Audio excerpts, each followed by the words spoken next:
អ្នកម្ដាយមានគុំអ្នកម្ដាយតកម៉ៅពេលដៃកូនថ្មីអ្នកណាកូនឃើញអ្នកម្ដាយសើចអ្នកម្ដាយជាអ្នកពិសេសពីឆាជីវិតនៃកូន Mama you the best កូនចេះជាងពីបេះដូងពាក្យម្ដាយបានបដៅក្តៅចង្រៃអាគីកូនអ្នកម៉ែកូនអ្នកធំជាប្រតិពីលើលោកនេះคือអ្វីពិសេសជាងអ្នកម៉ែមួយជីវិតកូនរស់មិនស្រួលបើសិនជាគ្មានអ្នកម៉ែជួយកូនដឹងថាទង្វើដែលធ្វើកន្លងមិនសូវល្អអ្នកម៉ែស្ដីបន្ទោគឺចង់ជីវិតកូនបានមកវ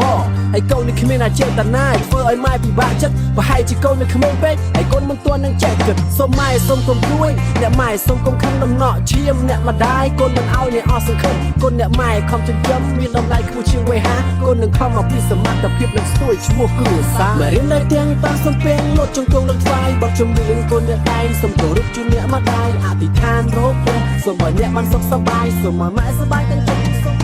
កូនម៉ែមិនដែលសាប់សន់ចំលកូនផន់ទុំព្រួយទូមិនហន់អន់ធ្មន់មិនហើស្ដីបំពេញបំណងក្រុមយ៉ាងឲ្យតែកូនចង់បានអ្វីព្រមម្ដាយថ្លៃចង់ឲ្យកូនខំរៀនអ្នកម្ដាយគឺជាគ្រូអ្នកម្ដាយជាមេបាអ្នកម្ដាយគឺជាព្រះហើយគឺជាទេវតាហើយកូននេះធំនឹងក្ដីឲ្យកូនចិនតែធ្វើការក៏អ្នកម្ដាយក៏នៅបំរុងនៅចិនថែរក្សាពេលដែលកូនបាត់ទឹកគិតគឺថាជីវិតនេះគ្មានន័យអ្នកម្ដាយធ្វើជាមិត្តលើកទឹកចិត្តឲ្យជោគជ័យហើយបដៅថាកូនជីវិតនៅតែតស៊ូសំលេងយ៉ាងតាពីចូលជាពីអារម្មណ៍ញ៉ាជូនទៅម៉ែ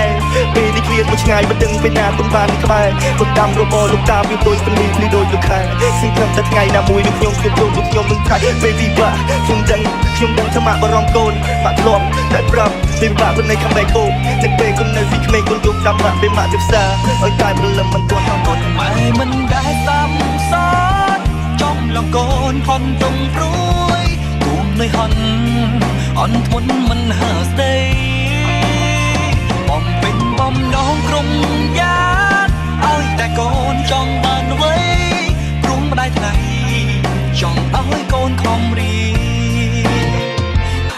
នម៉ែរៀននៅទាំងតាមសំពេងលត់ចង្គង់លើថ្វាយបទចម្រៀងកូនអ្នកតែងសូមគោរពជូនអ្នកម្ដាយអធិដ្ឋានរកព្រះសូមឲ្យអ្នកបានសុខសប្បាយសូមឲ្យម៉ែសប្បាយទាំងចិត្តសូមឲ្យម៉ែសប្បាយទាំងកាយម៉ែរៀននៅទាំងតាមសំពេងលត់ចង្គង់លើថ្វាយបទចម្រៀងកូនអ្នកតែងសូមគោរពជូនអ្នកម្ដាយអធិដ្ឋានរកព្រះសូមឲ្យអ្នកបានសុខសប្បាយសូមឲ្យម៉ែសប្បាយទាំងចិត្តសូមឲ្យម៉ែសប្បាយទាំងកាយម៉ែរៀននៅទាំងតាមសំពេងលត់ចង្គង់លើថ្វាយបទចម្រៀងកូនអ្នកតែងសូមគោរពជូនអ្នកម្ដាយអធិដ្ឋានរកព្រះ